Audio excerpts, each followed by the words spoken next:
What's up, fishy friends? Welcome Tim's School of Fish, and class is in session. Today is the birthday of the United States Marine Corps. Yesterday, we took a look at the Cold Steel Mini Leatherneck, and I talked to you about how the Marines got the nickname of Leatherneck. Today, I just want to show you this. This is a K-Bar USMC fighting knife. This served in the first Gulf War. This was issued to a friend of mine. I believe it was about the last year that they actually issued these knives. They don't issue them anymore. So I just wanted to show this to you. Hey, man, do me a favor and go ahead and hit that like button.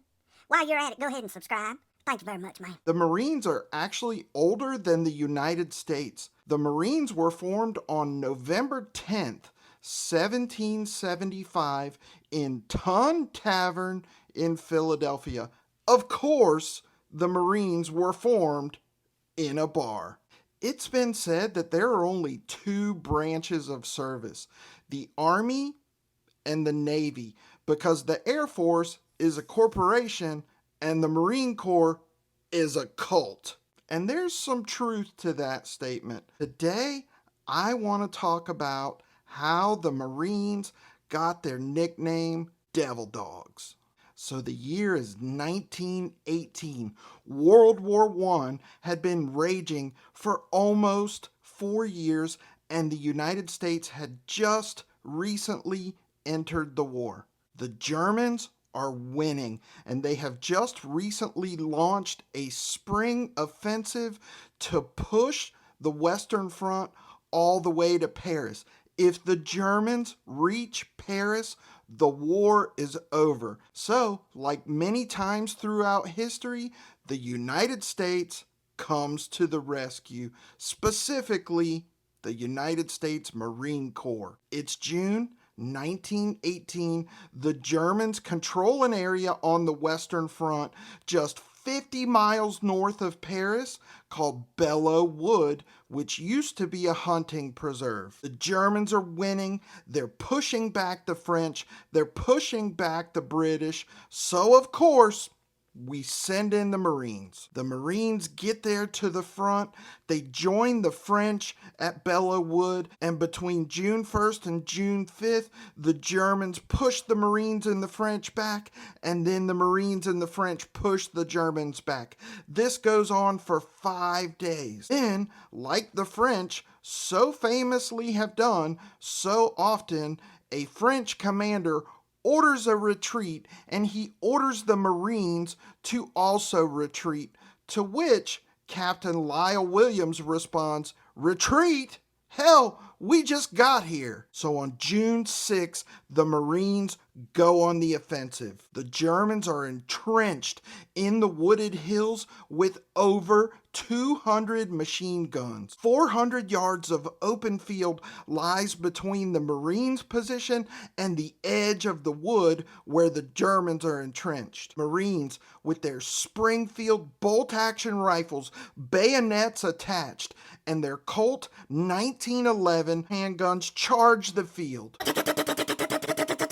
German machine gun fire cuts down the Marines as fast as they enter the field, but the Marines keep coming. Boom, boom, heavy artillery shells rain down on the Marines, but the Marines just climb over the fallen, they traverse the giant craters, and they keep coming. The air is thick with smoke. The sound is absolutely deafening, and the Marines keep coming. The Germans attack the Marines with toxic mustard gas. They just keep coming. The Marines finally reach the edge of the wooded hills. Machine gun fire raining down, mustard gas everywhere, artillery shells, hand grenade explosions all over them. Terrain is impossible. The woods are completely overgrown. Massive artillery craters are everywhere, like the surface of the moon. Downed trees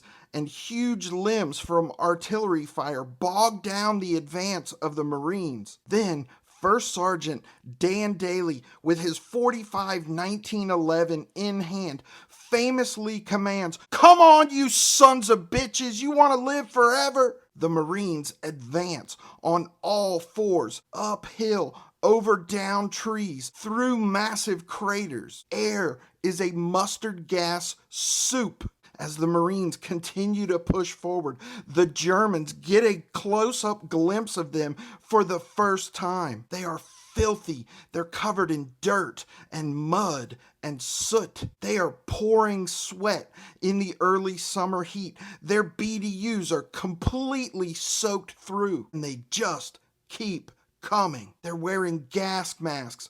Their eyes are bloodshot from the mustard gas. Drool and foam is just pouring from their mouths out the bottom of the gas mask. They spit.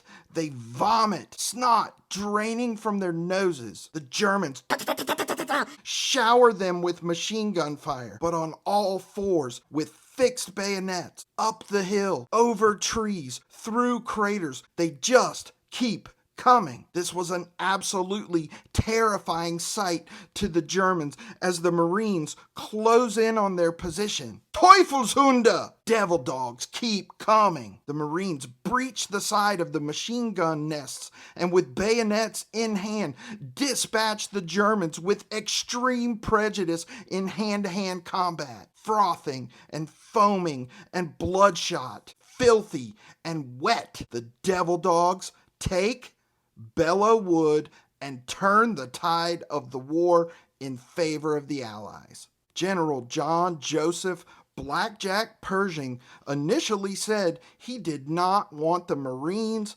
under his command, but later said the most deadly weapon in the world is a Marine with his rifle. The devil dogs are born.